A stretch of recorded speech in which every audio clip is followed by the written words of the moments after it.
tokende na parler si ko penser à lelo. Na parler ni kambo na lina lobela lelo. Zambali ko lobela biso lelo. Tokende na 2 Samuel 18. Tokende na 2 Samuel 18. Balobi de son vivant. Absalom s'est fait rédiger un monument dans la vallée du roi.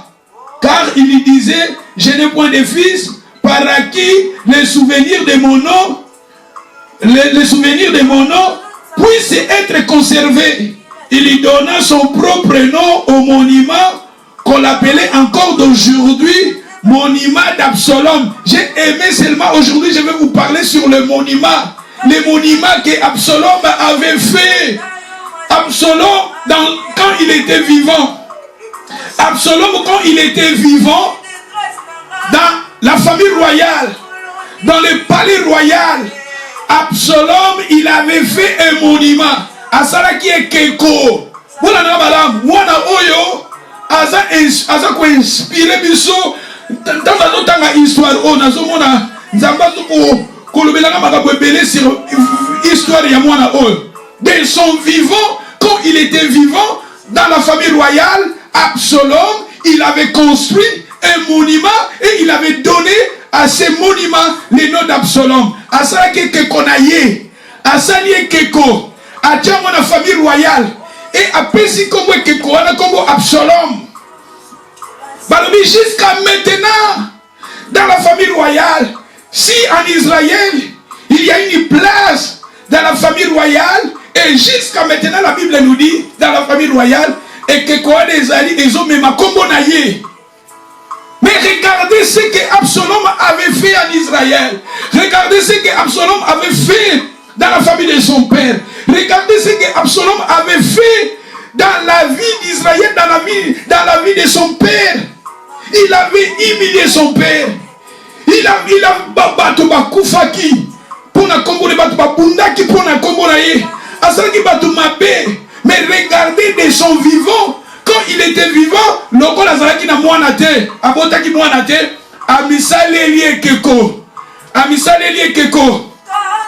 Alors bisoki ngai lelo nazate mais keko boye me makombo nanga. C'est-à-dire Absalom na Israël, il avait laissé ses traces en Israël, dans la famille royale, il avait laissé ses traces en Israël, il avait laissé ses traces. Aïe aïe aïe aïe aïe aïe.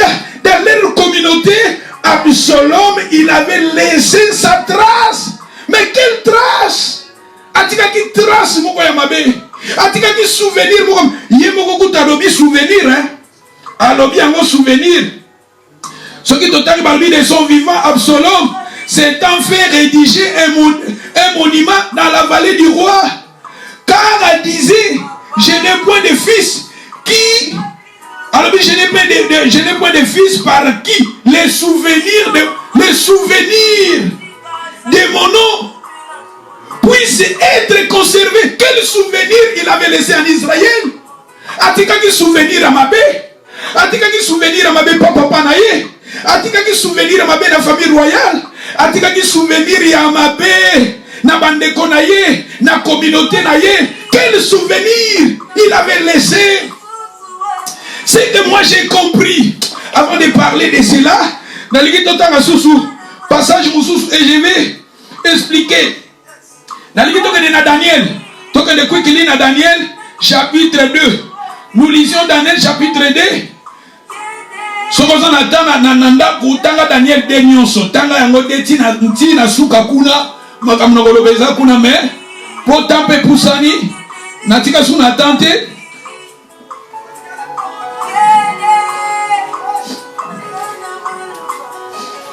Daniel chapitre 2, au bandina Daniel 1 ti, au mona, ezaki na roi Nabucodonosor, sokotangi na ebalobi, le roi, la seconde année du règne de Nabucodonosor, il un songe, il avait l'esprit agité, ne pouvait dormir, le roi fit appeler les magiciens, et le roi a joué Kindoto, Nandoto allait déranger qui est, et avec les magiciens, na bateau, basala bakisi, tout ça, baye bisaye explication d'autre.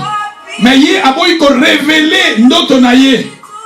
Ko le bandoto na yé et pas ba magicien et pas ya bato na ye basage ya mboka na ye, mais alobi bango balobela ye ndoto mpe bapesa explication, tandis que basage ya période wana balobi te yo yebisa biso ndoto mpe tokopesa explication.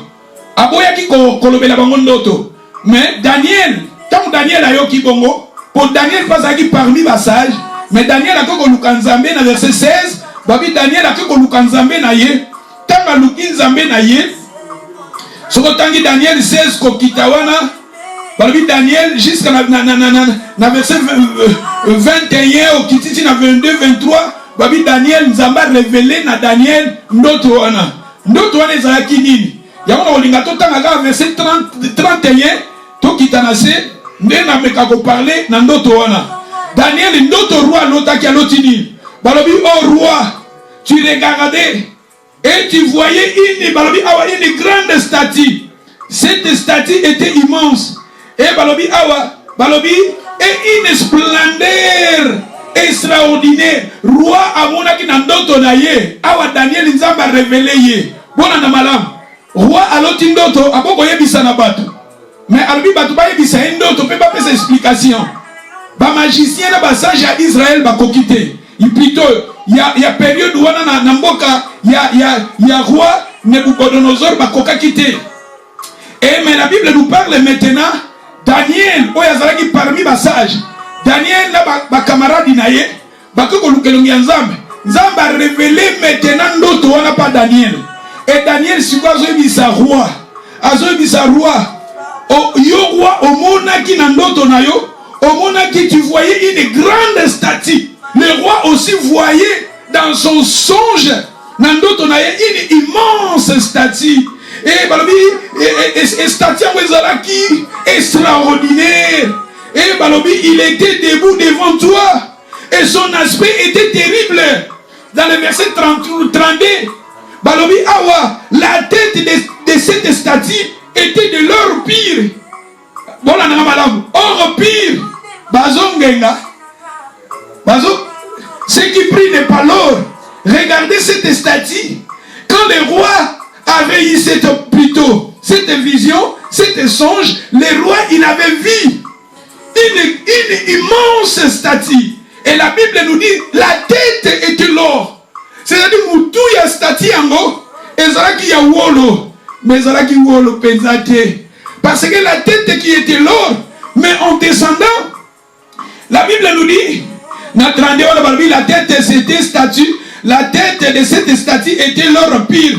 Sa poitrine et ses bras étaient d'argent. Babi poitrine nango, na maboko, na mutu or. Soko zotela mutu, parce que mutu tango zotela mutu so kaseza wolo. Omoni wolo na mutu, mais balobi ses bras et sa poitrine, ezalaki argent. Ses ventres et ses cuisses étaient des reins. Et la Bible nous dit encore, ses jambes de fer et ses pieds en partie de fer, en partie d'argile. C'est la statue Oyo, une immense statue. Mais cette statue-là, la tête était l'or. La Bible nous dit sa poitrine et ses bras étaient d'argent. Mais la Bible nous dit sa ventre et cuisse. Et ça qui va les reins et balobi awa. Balobi ses jambes et ça qui va faire ses pieds. Ma pied ya statue yango. Balobi ndambo ezalaki mabende, ndambo ezalaki nango mabele. Tala statue oyo ya munene. Statue ya munene, mais statue yango balobi mutunde ezalaki ya or. Maboko balobi poitrine ezalaki argent. Na ba bras libumu, babi libumu ezalaki nango pe diamate. Libumu ezalaki diamate. Maboko ezalaki diamate. Makolo ezalaki diamate. Kaka mutunde ezalaki diamant. Ce qui brille n'est pas l'or. Et tout à coup, dans les versets, si vous lisez, ce qui t'entendent, balobi na verset 34. 34 balobi. Tu regardais et lorsque une pierre se détacha sans le secours d'aucune main, frappa les pieds de fer et d'argile. De la statue, balobi et statue ça qui dit et panzanaki. Balobi libanga moko utaki likolo. Statue moko ya munene. Ta la statue oyo na histoire ya Absalom. Nazomona eza na concordance wana. Inspiration eza kuna. Tala nani oyo kuna Absalom asalaki ekeko. Absalom de son vivant, la famille royale, il avait fait une statue. Mais tandis que ici, toujours tanga ababi statue yango ezalaki ya munene. Statue yango ezalaki ya munene, keko yango ezalaki ya munene. Mais keko yango mutu ezalaki ya wolo. Balobi awa maboko na poitrine ezalaki ya wolo te. Libumu pe ezalaki ya wolo te. Makolo ezalaki ya wolo te. Ezongenga lokola wolo meza wolo te. Et tout à coup balobi libanga utaki likolo. Libanga ya wana eyaki epandi epeti statue yango na makolo. Epandi yango comme poussière. Balobi comme poussière. Si vous lisez, vous descendez. La Bible nous dit epandi libanga wana epandi statue. Et balobi elongo lipe statue yango memi pe poussière yango. Et balobi sikoyo. Balobi quelque part na ligi totanga po na kolobela eloko moko na explication nanga. Peut-être na kozonga sou wana te. Ce qui totangi na 35 balobi. Alors la fer, l'argile, les reins, argent et l'or firent briser ensemble. Et balobi et kendaki lokola bale na mupepe. Et les vents mupepe ça qui dit de memaki yango babi mupepe. Na ligi singa bakomi mupepe wana na se bo souligner yango. Et balobi cette pierre et yaki kokoma maintenant une balobi awas et pierre wana et koma ki siko libanga munene libanga wana beta ki stati ne tikala ki na montagne et koma ki libanga munene bona na malama zamba liki kolobela biso nini na histoire ya Absalom na histoire oyo bolanda tala batu belé dans leur vie. Absalom c'est quelqu'un que David pensait, cette personne-là amènera la paix dans la vie de David, mais tandis que Absalom a même qui va blessure intérieure. Absalom, c'est quelqu'un qui avait amené David il avait donné à son fils le nom d'Absalom parce que David pensait que son fils Absalom apportera la paix dans sa vie. Mais tandis que Absalom, il avait laissé, oui, Absalom a koufaki naye, mais bien sûr Absalom a koufaki, mais il avait laissé les statues, dans la famille royale. Et David, quand David marchait dans la famille royale, plutôt dans la palais royal, David voyait les statues. Et cette statue-là, la Bible nous parle maintenant Daniel, statue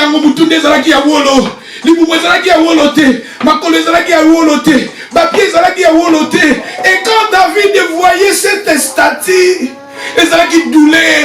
Et quand David douleur, Absalom Akenda, mais ma blessure est tikala. Absalom Akoufa, mais ma blessure intérieure est tikala. Na Israël, quand Israël voyait cette statue, et ça qui n'a pas blessure, et ça n'a pas potala. Je sais que moi j'ai compris. Bah de belé, aux qui n'a mobali. Mobali yo pendant qu'on pensait à rememela yo kimia, mais zoka à memeli yo kimia te. Ni bali mususu yo zo penser à rememela yo kimia. Peut-être mon kabwana. Mais mobali wana tika ba blessure, atika statika tinayo, atika ba douleur katinayo, atika maladie katinayo, atika suko kanisi yo moni pasi na motema, o kanisi yo moni tala, o moni ezala batu mususu na vie, asala o mabe moko, ezala ko la tika la yo stati, c'est ça, atika la yo stati, batu belé, tozo na ba stati, c'est que moi j'ai compris, batu belé na mitema tozo na ba stati. Il y a Absalom. Toi, tu croyais que même là au bonheur, mais même là au bonheur. Toi, tu pensais que même là la joie, et même là la joie. Toti kana na ba blessure intérieure, c'est ça statut Absalom. Ba tebeli na mitema toti kana na ba statut Absalom. Soko kanisi komba mutu wa pesi yo passe. Soko kanisi mukolo wana pesi yo passe. Soko kanisi ndekwana makambo sala yo pesi yo passe. Soko kanisi, c'est ça que je dis, ce sont les statut. Il y a Absalom. Absalom, Moutouana Mona Kaete, mais tu as la blessure, Mona Katina. Il y a un statut. Moutouana Bolosolo la souté, mais tu as la statut. À cause de la déconnement, Boboé. Ah, Azoki sa yo eza stati. Et cause de la mobali boko boye. Oh, Azoki sa yo eza stati. Et cause de la mwasi boko boye. Oh, Azoki sa yo atika ba trace, atika ba souvenir ya mabe. Eza na makambo boko bo sala na passé. Conséquence nango ya négative na vie na yo. Ya moto zo benga. Eza ba stati Absalom. Et ba to ebeli tozo tambola na kati ya mitema. Eza na ba stati. Il y a Absalom. Bastati Absalom est dans la mitema ya bana nanza bebele. Bastati Absalom est dans la famille royale. Bastati Absalom est dans la mitema ya bana nanzambe.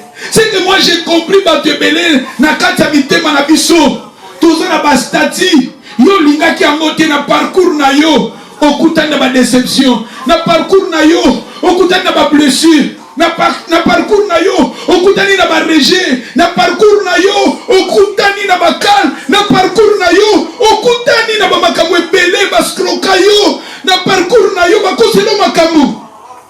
Totikala na ba blessure intérieure, totikala na ba déception intérieure, totikala na kolela intérieure, totikala na komituna ba question intérieure, totikala na ba pasi intérieure. Ba vie na biso soki eza boye eza pona Absalom tala bato ebele leur vie eza reculé, leur vie eza rejeté parce que batikala Absalom akenda mais makambo Absalom etikala, c'est ça. Et ces choses c'était plutôt Daniel qui avait eu cette révélation. Aujourd'hui moi aussi je suis Daniel parce que Daniel, le nom Daniel veut dire Dieu est roi, Dieu est juge, Dieu est juge. Aujourd'hui aussi, moi, naza kopesa explication. Il y a ba blessure eza na mitema na yo. Naza kopesa explication. Il y a ba poto eza na kati ya motema na yo. Naza kopesa explication. Ya kolela, ya komituna na mituni Nzambe. Pona nini boye, pona nini boye, pona nini boye.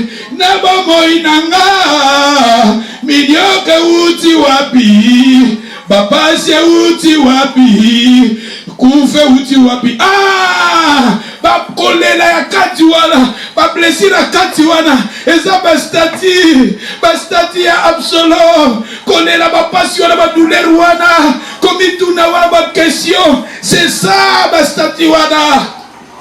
Et cette statue-là, Daniel, c'était lui qui avait eu. Daniel, dans le monde spirituel, Dieu lui avait révélé. Aujourd'hui aussi, Dieu m'a révélé. C'est pour cela que je vous parle de votre cœur. Je vous parle. C'est que Nabucodonosor, Daniel qui révélait cela. Moi aussi, aujourd'hui, je suis Daniel. Je suis Dieu juge. Parce que le nom Daniel veut dire Dieu juge. Dieu, il est juge. Aujourd'hui aussi, Dieu, il parle à travers ma bouche pour nous révéler ce qui est dans ton cœur, pour nous révéler des problèmes dans ta vie. C'est ça, ce statut, cette statut-là. Parce que le beza, wolo beza wolo te. Yo mona statut ni basala, mutu ezala ya wolo, poitrine ezala ya argent, kuna ba faire ba argile. Et ça faux statut. Soit tu fais à la argile, soit tu fais à la wolo, soit tu fais à la argent, soit tu fais à la rein. Mais regardez ici, statut en haut, vous avez en haut, et ça wolo te. C'est-à-dire, ils ont tiré partout parce que pour tout le monde, ils ont tiré pour des wolo. Mais ça wolo te. Aïe. Daniel, il avait vu une pierre. Dans la Bible. La pierre symbolisait Jésus. Jésus-Christ qui est la pierre. Lisez Matthieu, chapitre 16, verset 18. Jésus a dit à Simon-Pierre, sur cette pierre, je bâtirai mon église. et les portes de séjour des morts ne proviendront point contre elle. La pierre, c'est Christ qui est le roc. Si vous lisez Ephésiens chapitre 2 verset 20, la pierre, c'est Jésus qui est la pierre angulaire. Si vous lisez encore 1 Pierre chapitre 2 verset 4, même dans les versets, vous descendez dans le verset 8, la Bible nous parle, si vous lisez 1 Pierre chapitre 2 verset 6, 1 Pierre chapitre 2 verset 4, vous lisez verset 6, vous lisez jusqu'à la verset 8, vous parlez de la mission de la pierre. Et c'est Jésus-Christ, Jésus-Christ à sa pierre.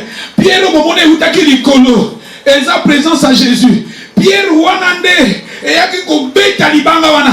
Tala ba blessure wana ezana kati fwe lo mwana kombo na Yesu. Lo baba ezoko lo mwana kombo na Yesu. Lo baba maladi ezakati na ezoko lo mwana kombo na Yesu. Koba katala cause tala komituna ba question yozo komituna ezolo mwana kombo na Yesu. Ba douleur intérieure ezoko lo mwana kombo na Yesu. Kolela ya kati ezoko lo mwana kombo na Yesu. Ba souvenir ya mabezo lo mwana kombo na Yesu. Ba souvenir oyo mubali moko yo pensaki akomemela yo kimia mais amemela yo maladie amemela yo ba blessure amemela yo ba rejet ye wana komande ko finga yo ye wana nde koma ko critiquer yo ye wana nde koma ko tambola na kombo na yo eza na basi mususu akoma ko tambola na kombo na yo akoma ko tambola na kombo mobali na ye akoma ko tambola na kombo. C'est ça on azoloba bakolela wana ya kati tala Jésus nde yende tala Absalom. La Bible nous dit il avait laissé tala asala stati balobi jusqu'à maintenant stati yango eza na famille royale tala Satan alingi tala na vie na yo yoza le royaume za ko incarner le royaume de Dieu en toi. Satan lingi ba souvenir à mabe wana etikala kaka forever na vie na yo never. Satan lingi kolela wana etikala na vie na yo never. Satan lingi ba pasi wana etikala forever na vie na yo never. Satan lingi ozalaka mutakolela lela et umela jusqu'à maintenant never. Jésus-Christ qui est la pierre. Aïe aïe aïe aïe pierre utakilikolo. In the name of Jesus. Pierre wane longola. Jésus dans sa place. Ce qu'on t'a dit la Bible balobi vent moko utakilikolo. Vent wane yaki kolongola. Tika vent parce que n'oublie pas vent na hébreu et symbolisaka esprit. Vent na hébreu symbolisaka Saint-Esprit. L'esprit de Dieu c'est le vent. Ya omoni nzambe tanga salaki mutu. Nzamba soufflaki. Mu pepe balobi esprit ekotaki parce que mu pepe na hébreu elikoloba esprit. Tant balobi que mu pepe yaki amakas. Aïe aïe aïe aïe aïe aïe. Nazoro bana ser moko. Oazana kolela na motema. Oazana maladie azobitu na ba question. Maman azolanda message au de loin de près. Tika molimo santu. Eza sans limite. Et saisir yo. Et longola ba douleur. Et longola kolela. Oya katia motema. Et longola ba déception. Ba pasi wana. Ba déception wana. In the name of Jesus. Molimo na nzambe saisir yo esikoza. Molimo na nzambe yebi kolela na yo. Molimo na nzambe yebi bapasi na yo. In the name of Jesus. Parce que dans la Bible, où il y a la pierre angulaire, c'est Jésus. Libanga où il y a likolo, ils ont symbolisé Jésus-Christ. Il est à sa place na vie na yo à détruire. Là-bas, in the name of Jesus. In the name of Jesus. Là-bas, Yesu azande libanga. Oaza kolongola. Maladi katinanga. Loba Yesu daza libanga. Oaza kolongola. Badouleur katinanga. Loba Yesu daza libanga. Oaza kolongola. Maladie incurable katinanga. Loba Yesu daza libanga. Oaza kolongola. Esprit de mort katinanga. Loba Yesu daza libanga. Aza kolongola. Malédiction katinanga. Loba Yesu daza libanga. Aza kolongola. Makambo ya passe umeli na vinanga. Yesu aza libanga. Satan igiotika la kolela. Satan igozalaka mutapasi. Satan igozalaka mutakolela. Never. Libanga nzambe zo utalikolo. Eza kolongola. Jésus-Christ qui est la pierre angulaire. Eza kolongola. In the name of Jesus. Aïe aïe aïe aïe aïe aïe aïe aïe. The devil is a liar. Aïe aïe aïe. Ah, Absalom. Atika ki libanga wana. Atika ki statina ye. Pweza la kapo na libela. Mais never. Yoza la kamu takolela te. Never. Yoza la kamu tapasite. Never. yozalaka pauvreté. Never. Yozalaka mutakolela lela te. In the name of Jesus. Yamoni sont totangi na Exode. Exode 23 verset 24. Balobi soto kiti kuna nase. Na Exode balobi. Mais tu les détruiras et tu briseras leurs statues. Exode 23 verset 24. Babi okoki ko fukamate devant les dieux. Okoki ko servir bangote. Okoki ko imiter ba peuple wana te ba conduite na bangote. Mais yo okobebisa poko briser ba statues na bango. Be statues oyo mukilo echakati na bina yo. Ba statues oyo Satan chakati na bina yo. Ba statues o ba déception ya bato ba chakati na yo. Ba malédiction maloba ya bato o ba rejeta sur ta vie, sur ta maison, sur tes enfants. Nzamba lobi yo oko détruire yango, oko détruire yango. Banda ko panza oyo nyonso eza ba statues ya Satan na motema na yo, na vie na yo, na foyer na yo, na libala na yo. Banda ko détruire yango in the name of Jesus.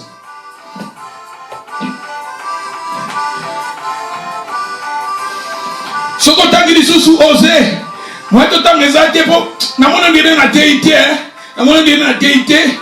Exode plutôt Osée chapitre 10. Osée chapitre 10 verset 1. Merci Maman Biba. Ndeko komi Exode chapitre 23 verset 24. Na olinga pe koma Osée chapitre 10 verset 1. Soko tangi babi Israël bazaki lokola vigne.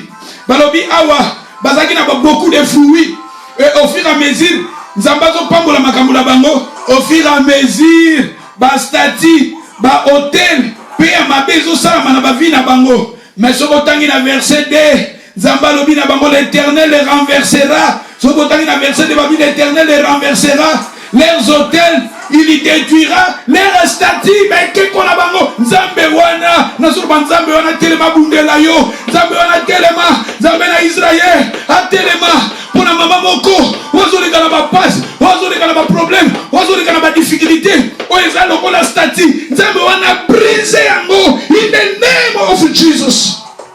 Nzambe wana telema pona ndeko moko azolanda message yo ba problème yozoleka nango eza lokola statue mais statue wana eza la brûler eza la briser eza la détruire in the name of Jesus. C'est ça na quel message nanga pour conclure yango histoire Syria Absalom na suki yango wana to suki yango wana. Et maintenant je vais vous donner des conseils et après nous allons terminer na quel na kati yango po na limite et comme à langue pour des gens avec ça qui tant les sous il y a pas ça explication. Il y a histoire Absalom depuis na début comme conseil na ngi na pesa na lobi que ne soyez pas enviés. Tous à la tête bateau tu envié à la bateau cause à l'envier je te cause à la mouton te au loup la bateau oh n'a pas comme logo là n'a pas dans la logo là eza mabé eza mauvais tous à la bongoté tous à la paix. Ne soyez pas rancuniers paix eza malamouté ou bien de ne pas avoir la haine en toi parce que tout le monde awa Absalom azalaki na haine tindaki asala mabe source ya makambo nyonso ebandaki na haine ozalaki nango na motema tala makambo nyonso asali d'où haine c'est mauvais. La haine naturelle aussi c'est mauvais. Ce que mutu moko zaka na haine moko naturelle haine moko ko likamukaka haine ozo haine si quand même osala haine c'est mauvais. L'esprit de vengeance c'est aussi mauvais. Ozaka l'esprit à vengeance eza mabe parce que tala Absalom azaki un esprit à vengeance parce que ezalaki ndeko na ye petit frère na ye demi petit frère a violaki leki ya Absalom propre et ya tikalaki na haine wana et yango sobalingaki a venger contre ndeko na ye tanga abomi ndeko na ye wana tala siko parcours ya makambo ndenge ye moko pako kokufa avant le temps yango tolobi ke esprit à vengeance eza malamu te. La jalousie aussi c'est mauvais. La jalousie c'est mauvais. Être méchant, la méchanceté, ce n'est pas bien aussi pour un enfant de Dieu. Être méchant, ce n'est pas bien. La méchanceté, il faut éviter aussi le querelle. Tous la bateau to soit raté, tous la bateau te bavardage to le mingi pété, ce n'est pas bien. Parce que n'oublie pas, quand je vous ai parlé, dans le langue eza lokola moto quand na lobaki ke bola na malamu siko nazo conclure message nanga nazo pesa comme conseil tous la bateau to le mingi te esika bato baza souvent bato mingi soko ngoye boza muto lo mingi devant bato dans mama tanga ba lieu public komona koloba mingi. Il faut toujours éviter cela parce que la Bible nous dit celui qui parle beaucoup ne manque pas de péché. Et ne soyez pas toujours inquiets. On s'inquiète à beaucoup. Je ne sais pas si vous êtes là. Je ne sais pas si vous êtes là. Ba maman nanga, je vous aime beaucoup. Ba maman nanga. Covid est kendepo. Na miss bino na moni bino long time. Na mona bino na miss bino vraiment. Anyway, vous êtes là. Et donc soulagez quand je vous vois là-bas en ligne. Et ça le voilà na moni bino. Vous voyez. C'est ma façon de prêcher d'où. Mais ce qu'on a dit, c'est attentif, il faut comprendre penser en Zambézani. Parce que c'est difficile à catch, mais avec l'Esprit de Dieu, il faut catch. Est-ce que vous êtes là? Ma maman, est-ce que vous êtes là? Vous m'amène pour que vous êtes là.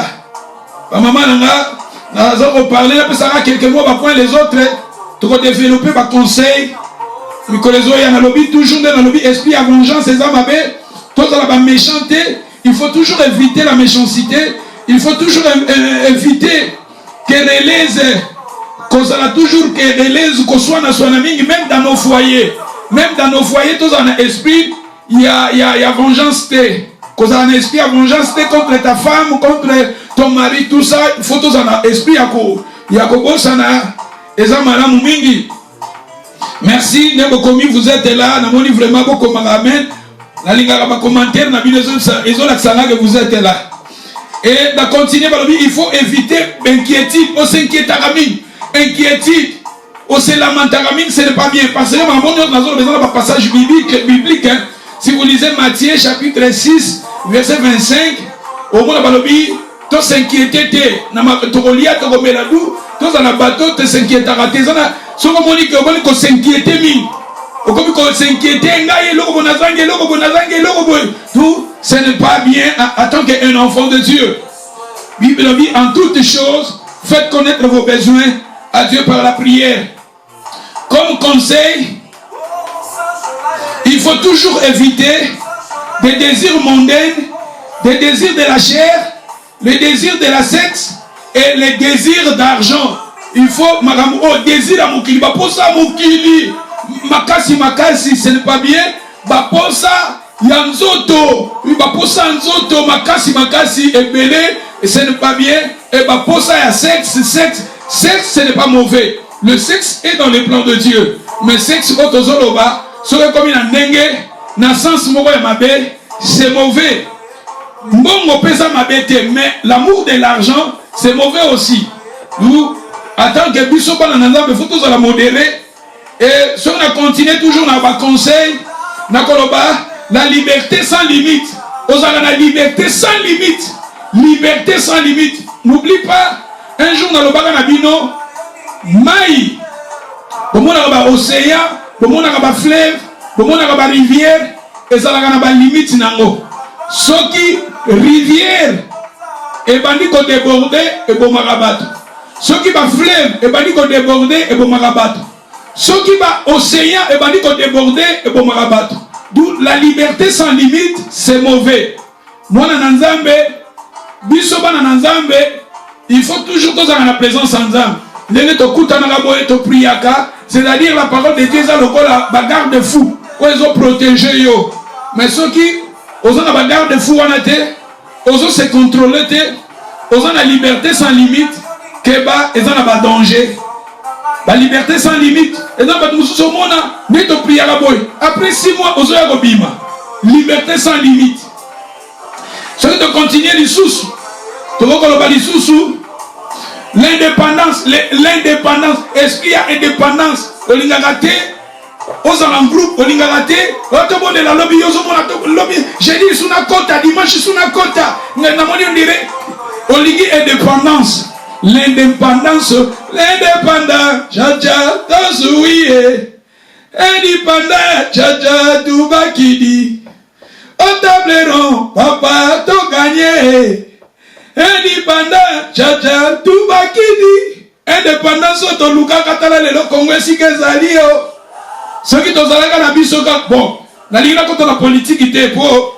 Politique na ligne bimisa ba matéa na ngatenga na matéa pour la ligne te passe pour la ligne na lobabo.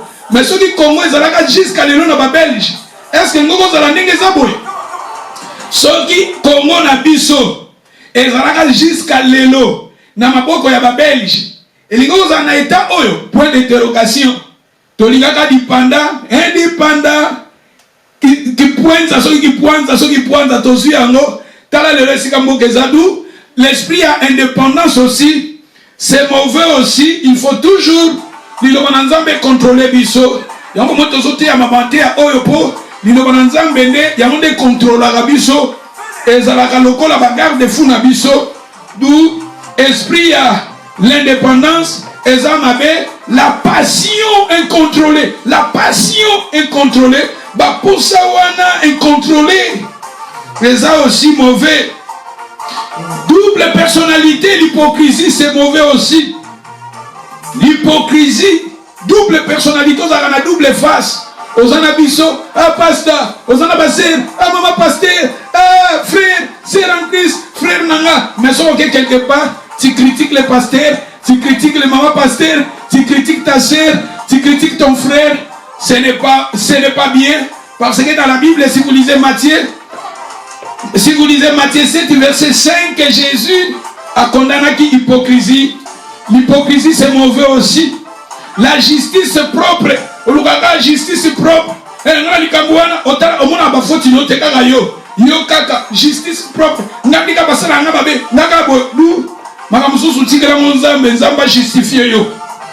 Accuser les autres. Ou accuser les autres.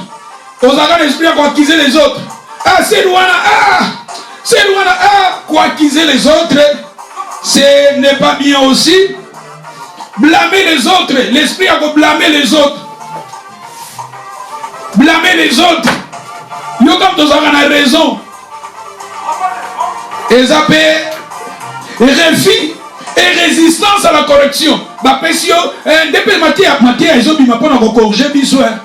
Nous sommes appelés à la Osiliki. Osiliki pour na toucher point na yomoko. Osiliki toka liloba na Nzambe Bible nzoloba na livre à Timothée, liloba na Nzambe zobima pour na corriger. Pour na yozo kono dienga pasteur na yebima kamuna yo. Na yebima kamuna na zoya koloba on a lieu public. Peut-être na yebina ngote. Na te inangaka liloba pour na te ya inspiration Nzambe pesinga na Bible. Mais yo il fallait zwango Nzambe lobeli yo ozo zongo lokola mbwakela. D'où ce n'est pas bien. La résistance contre la correction, et c'est mauvais aussi. Celui de continuer les désirs de remplacer ou bien de renverser les autres. Aux alaka quand on a désir, il y a qu'à remplacer les autres ou bien il y a qu'à renverser les autres. Camarade, on dirait, une église ici, on dirait que remplacer l'esprit wana, il y a qu'on renverser les autres pour qu'ils soient place, c'est mauvais. Si vous avez une histoire, il y a Absalom, tout le monde a 4 wana. Absalom azalaki prince. Royaume ezalaki nango pour naïe. Mais ndenga kende laki yango, na ndenga mabe pour renverser papa naïe. Ezaki malamu te memeli ba makambo mususu et memeli ya kufia par les temps. Ya au moins nazo pesa comme conseil. Tolobi esprit à renverser les autres, il y a comme résistance au travail volontaire. So tolobi bondengeza awa salle na biso église. To kuta na poto sala ba travaux. To bongisa to comme la salle wana po peut-être ndenge to prière tes salité. Oh biso tozo kende kuna. Ah, na okende te. Ah, bakofuta biso C'est-à-dire, mutu moko soka keza likambo moko volonté, hôtel melarango. Donc, vraiment, il faut pas sunga kabino. Église, écoute, déjà, besoin pas sunga église. Bongo sikoyo, yo pas sungo sundengeni. C'est-à-dire, mutu moko hôtel melaka, résistance, na makambo ezali volontaire. Ce qu'on a esprit wana, c'est mauvais aussi. L'esprit de compétition, ce qui est dans le sens négatif aussi, dans le sens négatif, dans le sens à construire, ce n'est pas mauvais, mais dans le sens négatif, c'est mauvais. Exposer les péchés des autres. Quand on a esprit, il y a exposer. Quand on a esprit, il y a exposer, bah défaite plutôt, bah faiblesse à bateau, bah péché à bateau, et ça m'a bé. En tant que bana ensemble, bah vite, tout cajoler les péchés, non. Et il faut que toi encourager bah tout na mabé, non. Mais tous en a esprit amour. Ce que moi dit comment ça dit mabé, au qu'on corriger en privé. Ce que moi dit peut-être moment, et ça moment t'es à colobélé, tu pries pour lui. Mais quand il y a qu'à exposer ton sœur, ta sœur, ton frère, c'est mauvais de parler le péché, bah problème yandeko. Partout aux kende, aux olobelango, aux parler na faiblesse yandeko moko boye, aux beta betango, même pas basambe la raté, ce n'est pas bien. Pour continuer, les désirs d'être consulté, les désirs d'être consulté. Yo ligaka likamunyo soba le kanamo na nzela na yo. Et ça m'a aussi les désirs d'être cherché. Yo ligaka likamunyo fonga ba bandelanga, ba lukanga la kokelete ba luka. Et ça peut m'abe. Cacher ses fautes et yombe mabe no bombaka. Ya batu ndo exposaka. Et ça peut m'abe. Cacher les moi. Cacher toi-même. Omi bombaka yo moko.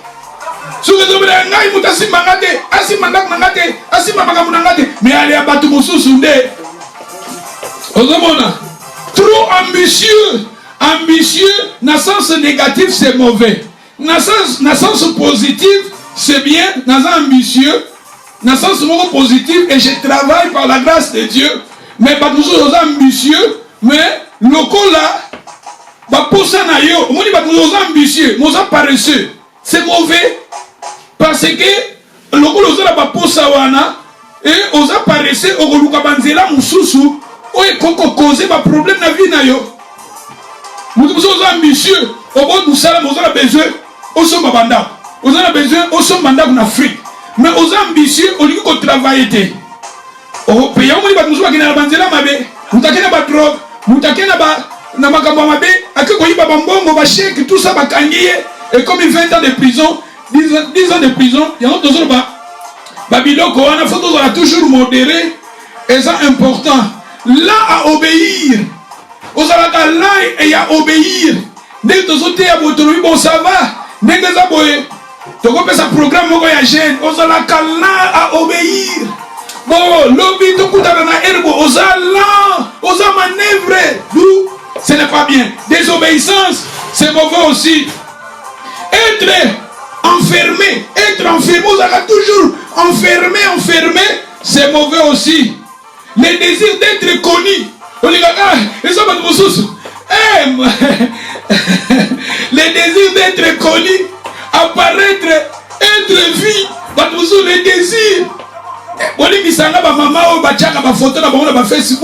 Ce n'est pas mauvais, c'est pas mauvais. Mais vous allez faire ma casse de ma prière. Vous allez faire ma casse de ma prière. On l'a dit bien, on a dit photo, on l'a dit bien, on a dit photo, on a dit photo, ma collection, il y a bilamba là, ce n'est pas mauvais. On a Facebook, on a commenté, ce n'est pas mauvais, mais il y a ma bonne délit. Parce que nous avons exposé ta vie aussi, vous pouvez belé à ma belle kaka, bitumba mususu, yomoko koluke la module, yo, zala mutama bonne délit. Na continuer. Na lobby awa. La négligence. Négligence aussi c'est mauvais. Une apparence physique négligée. Apparence physique négligée. Aux une église, aux abattus. Aux une fête, aux abattus. Dès que tu as un problème, tout c'est mauvais aussi. Tu as un problème, tu vas contrôler. Et ça, madame Mingi. Ce qui te continue, un habillement négligé. Un habillement négligé. Ozoya, l'habillement que tu vas repasser, Ozoya, si tu vas l'habillement non repassé, c'est mauvais aussi. Habillement pour la terre, on a sens contraire. On a la main à sens contraire. Et ça aussi, madame Mouté, le gaspillage du temps. Qu'on gaspille temps pour rien. Et ça va te pousser les prières. Prière, ils ont 15 heures. Mais yon de sikoyo, na 14h45, au coach Madesu na moto, pour l'amba Madesu. Mais on l'a mouka qui depuis na tongo, kogaki on l'amba no Madesu. Au comme il a 14h45, au bibisi bilamba ne repassé. Au comme il gaspille, n'est-ce l'église, tous ceux qui na salle, kalaté, tous ceux qui sont na salle, sont kaba fumuli, wells awa, tous ceux qui sont na salle. Yo ko na des dimanche, on l'a mouki na tongo. Mais na tongo nous sommes makambu ezanga na ngotina o matili kolanda ko kiti o kotina ba chambre kiti o kotina salle de go kiti na on so comme era prière. Gaspillage à temps, c'est aussi c'est mauvais. L'incapacité d'écouter, et ça va toujours c'est difficile de na oté aboyer afin d'apenza landaka. Au monde a pour ça, au côté de la cuisine, pour ça, au côté de la maille, au côté de la biloko, au côté de la avant que je roté, si je suis makambabongo, je vais biloko yo lingi chapembeni. Si on a besoin de maille, chapembeni. On a besoin de yanguba, chapembeni. On a besoin de makayabu, chapembeni. On a besoin de eloko nyoso chocolat, chapembeni. Biscuit, chapembeni. Chaka pembeni wana bitabe chapembeni. Liaka yangoka wana ta unazo zala attentif. Yana bindenga na te ya soki ozoki misamakanisi o comprendre te parce que ça mungana prédicateur ça mako très élevé. Nous faut quand tu peux comprendre makamuni nazoloba. Ozomona. D'où l'incapacité wana ya koyoka tozala bato elmo pe toyokaka ezala bien. Netolobi manque de miséricorde. Ozamutu boyo que la batumawati. Oyo que la batumawati. Ezape mabe. Manque de paix. Ozamutu luka kimiate. Ezape mabe. Manque de la persévérance. Okogape ko persévérer te na likamo. C'est aussi c'est mauvais. Manque de joie. Ozaka ne sengote. Ezape mabe. Centré sur soi-même. Centré sur yomoko. Refus de féliciter les autres. C'est le moko boye.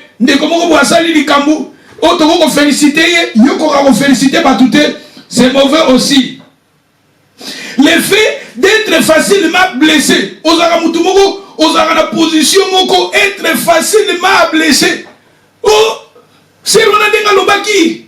Alemisinga na foi. Frère on a denga salaki. Na lemina na kondima. Osaka na titi di moko osaka très fragile na foi. C'est aussi c'est mauvais. La protection de soi-même. Protection de soi-même.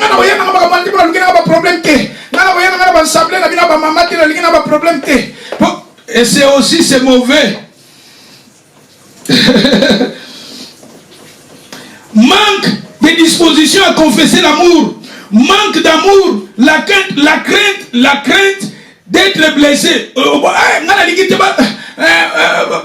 Makamwana kozana bangwana bakoya betanga libaku du baya kozokisanga ezamabe. La crainte d'être exposé ngana digite baya exposé nga. La crainte d'opinion publique et bino bozoke de kosala likambwana batu bakoloba du manque de repentance. La négativité aussi, on a toujours négative. On a la négative.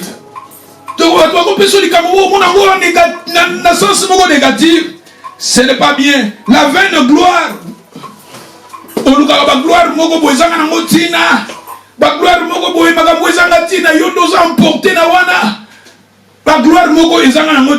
vous êtes emporté. C'est aussi c'est mauvais. Les intérêts propres. Les intérêts propres, chercher tes propres intérêts, c'est aussi c'est mauvais. prétend être occupé pour de ne pas être engagé avec les autres. Ceux qui t'ont dit, bon, ça va. Mikolo, tu as 3 jours à prière. On peut savoir raison, pour yo. Olingi na yo na groupe wanate. Olingo ya na séminaire wanate. D'où ezamabe.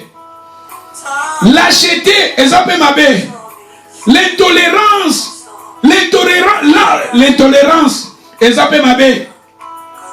Ah, pour la nini makamwane sala mabongo. Pour la nini seri wana sala bongo. Pour la nini frère wana sala bongo. L'intolérance et l'ambition de ton pasteur. Tout le monde a tout peut arriver. Tout peut arriver. Nous c'est quoi ya. Tout la monter ma mounene. Tout la monter ma olimbisa. Tout la monter ma colinga. Tout la monter. C'est-à-dire, faut tout ça la bongo. Moutako kokoya. Moutako ça la bozala na esprit au sunga ndeko na yo. Au sunga. Tout ça ya batu. Pour tout tamboula na ndengi nzamba zolinga. Mais elle moko pe. Ezana ba o ezana baba. Faut tout ça na motema ya kosungana. D'où l'intolérance. Ce qu'on a toujours. On a un esprit intolérance et ça m'a fait lâcheté, l'exagération, exagéré, c'est-à-dire les c'est mauvais aussi. L'esprit de supériorité ou bien de l'infériorité, c'est-à-dire yo olingaka na likamunyoso yo dominé au moins batuzope alingaka yazara azubimene ngai ngana kokarangate inférieur ou bah esprit wana c'est mauvais aussi. Être on a un esprit infériorité, esprit à supériorité, d'où biloko wana nyonso tous a toujours modéré, c'est bien. La comparaison avec les autres. La comparaison avec les autres c'est mauvais aussi. L'insoumission c'est mauvais aussi. Le mépris pour les autres, mépriser les autres, c'est mauvais aussi. Mensonge, c'est mauvais aussi. La honte, c'est mauvais. Amertume, c'est mauvais. Le manque de contentement, manque de contentement, on est dans la caca. Au monde a insuffisant. On a batala to kumisa nzambe na oyo anango. Kumisa nzambe na oyo zanango. Au monde a ikokakate. Au monde a ozana mbongo. Yango batuzu même pas apé s'offrant de problème. Mais nzamba opé son bon. Nzamba opé sa gombo. Pour nous on a 5 livres, même one pound. Opé sa musala nzambe problème. Mais au monde on a makamwezanga tina tozo pesa. Mais tout soutenir œuvre de Dieu. Tout soutenir notre pasteur. Yango ngai, vous bien, na makamwanzambe on a comme quoi apprendre makamwe belé. Vous voyez que le message n'est pas juste ba matera na tei. Mais ezana batu mususu au monde a kota kana limité. A kota kana limité, a priya kana bisote na ligne, mais ne kana tinda ka message, mutalandi message. Mutabeki nga pastor na sepeli na mateya nzamba lobeli nga na mateya. Zo même 20 livres mais la secret. Mais mutu wana landa mateya na bisote. Mais mateya simbiye apesi nga 20 livres. Mais ozabe, même mutu batu oyo bakota ka line te mais yoki message à soutenir nga apesi nga moi 20 livres.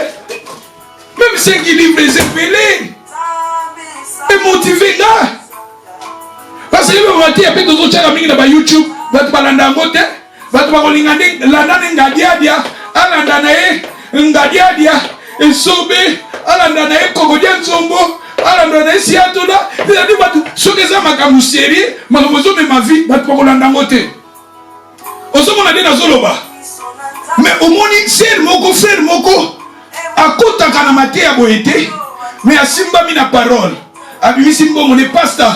vraiment, Matéa Oesundinga, soit quelque chose au mélange.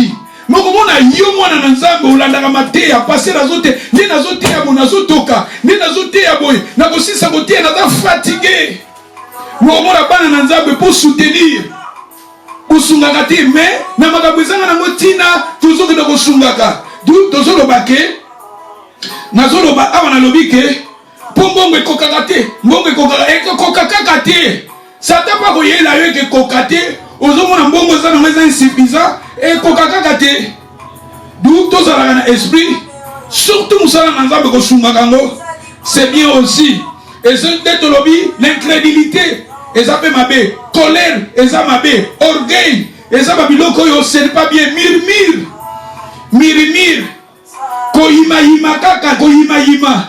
L'impolitesse, eza mabe. L'ingratitude, eza mabe. Critique, eza pe mabe. Mauvaise humeur, eza pe mabe. Manque de prière, eza pe mabe. Manque de loyauté. Osa loyauté. Loyal, et les gens bateau baza bata confiance. Bateau toko compter na bango. Si vous devez prier, vous êtes là. Tout ça dans le séminaire, vous êtes là. Tout ça dans le kamomo toza wana. Tant que vous comptez na bateau yo posa na kati. C'est ça loyal, digne de confiance. D'où eza toza la digne de confiance. Déloyal, c'est-à-dire toza batu moko sans position. Toza la colonne vertébrale te. Toza batu moko toza colonne vertébrale te. Soit osana biso, soit to critiquer biso, soit tout nous batitude wana eza mabe. L'ingratitude bien na lobi pesa mabe, critique pesa mabe, mauvaise humeur eza mabe, manque de prière eza mabe, le découragement eza mabe, glotonerie. Yogande na bani côté abo bani kolia ka pe mingi. Est-ce que vous pensez kolia pe mingi za la péché? Kolia mingi za la péché dans la Bible. Kolia mingi za la péché. Ba musu se za la kolia tant ko kolia biloko ko bioti o komi kilo pona resambela. O komi pri kilo pona kotanga Bible. Wana nde ko bi mabe. C'est mauvais. Désordre, paresse. Tozaka paresse mingi. Malhonnêteté aussi eza mabe. L'indiscipline eza pe mabe. Fait de renvoyer plus tard, c'est-à-dire le fait de renvoyer à plus tard. Likamoko kosala lelo na kosala ngoka alobi. Prière à lobby te na ko prier kaka jeudi. Jeudi lobi na ko prier kaka dimanche. Eza likamoko kosala lelo ozo ko rapporter yango ko memango plus loin. Soko za na esprit wana c'est mauvais aussi. Curiosité aussi père Ramabe. Kyrie, on a toujours Kyrie. Malamuzo les kaneni na ndako pastor. Malamuzo les kaneni na ndako ya frère. Malamuzo les kaneni na ndako serwana. Curiosité aussi c'est mauvais. L'esprit des patrons, on a toujours patron. Yo ne pas ça de la yo. Patron, on a l'esprit patron. N'a qu'on a développé. Attitude et à distance. On a toujours attitude et à distance. Être non communicative. On est pas en communiquer na batoté. Au moins on a serré on a prière. Nengo bengeli serre aux olo menacer serre à tomboki. Parce que ndeko lobelier. O lobelier mabe. D'où il faut donner bandeni na kolo. L'indifférence aussi, l'impatience aussi. L'amour des choses gratuites. Yo ningaka bilo on so ba kabela yo. Gratuite.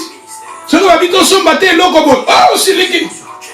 Yo ningi ba pesa yo. Ndeko moka ko azana loko moka bien zo tekela yo. O ningi ka kabela yo.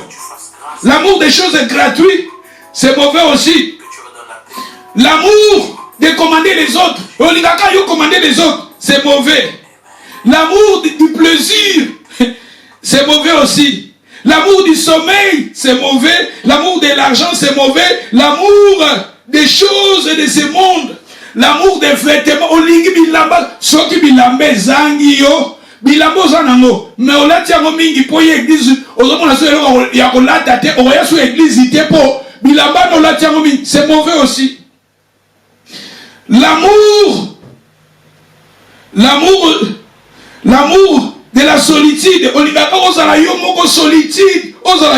c'est mauvais aussi. L'amour de la nourriture, c'est mauvais. Les désirs d'écraser les autres, c'est mauvais. Les désirs de dominer sur les autres, c'est mauvais. Les désirs d'être au sommet, c'est mauvais. Les désirs d'être obéir, c'est mauvais. Les désirs d'être servir, c'est mauvais. Les désirs d'être salué, c'est mauvais. Les désirs d'être admiré, c'est mauvais. Les désirs d'être devant, c'est mauvais. Les désirs d'être félicité, c'est mauvais. Les désirs d'être aimé, c'est mauvais. Les désirs d'être accepté, c'est mauvais. Les désirs d'être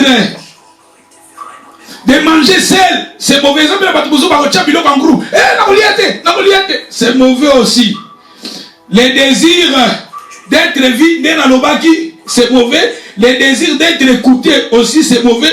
La défense en soi-même, c'est mauvais. La justification de soi-même, c'est mauvais. La doute en soi-même, na doute, na confiance, na c'est mauvais. L'admiration de soi-même. Et là, tu sous sa milingi. Ce qu'on continue à garder, à continuer à la salle de bain. À ce mitala natala qui tala. Le désir d'admirer. Si on peut le kiming absolument de saboter naie. Et bon qui est moko. Égoïste. L'amour propre, c'est mauvais. D'où ma conseil na silicité. Tous continuer en haut le jeudi et peut-être le dimanche. Je vais terminer. Moi, je pense que le Seigneur vous bénisse. Namon Nasuki a pas point zébélé. Il y a comme mentionné. Et ça, n'a pas passage biblique. Mais si on a bien qu'il n'y a pas passage biblique, tous en attente, il y a aussi l'Issango. Peut-être le jeudi, je vais nous donner quelques passages et je vais toujours continuer à réciter dans le baraka, point par point. Puis, Mathia, tous autres sur YouTube, tous en attente, yoka yango. Mathia, Mathia, Mogo. Niveau niveau élevé, d'où mais tous autres peut-être ce qui a mon ami comprendre penser en zambezani pour makambo au kangango balamoko c'est très difficile aussi. Faut ça la peine la connaissance moko élevé pour kangame tout ça ni ndengeni na binga pasteur na biso na zo mata yo pesa la tout au mata et que ça malamu. Moi je pense que je m'arrête ici. Que le Seigneur vous bénisse. Nous allons prier, mais je pense que tu as 2 points, 3 points. Oh, yoko kokanga. Bon, de la seno yango. Que Zambe. Allez, go sunga yo. Pour Zambe, on a papa na biso. Oh, yaza roi des rois. Absalom, papa lingaka koufate. Absalom, papa lingaka mwana zonga. Azala docile. Azonga la famille royale. Notre père qui est le roi des rois. Alingi biso na bambeba na biso to bungate. Balingi to zonga. To le kana vraie repentance. Parce que vraie repentance, il y a une question de sabiso. Pas ya papa. Ne connais ceci comme ça. Selon l'Iloboyoki. Bapoi onga na lobeli nzamba lobeli yo. Bondela. Selon l'Ilobawana. Ne connais soto bondeli. Alléluia. Bondela. Nalingi ko bondela ya maloba. Loba. Loba même nanda pesika zo. Ozo lamba. Fandi. Ozo na cuisine. Na couloir. Na salon. Loba nzambo lobeli ngali loba wezanga nzambe soko zana ba point oyo yo monyo simbami lobela mo nzambe na yo to bondeli. Alléluia.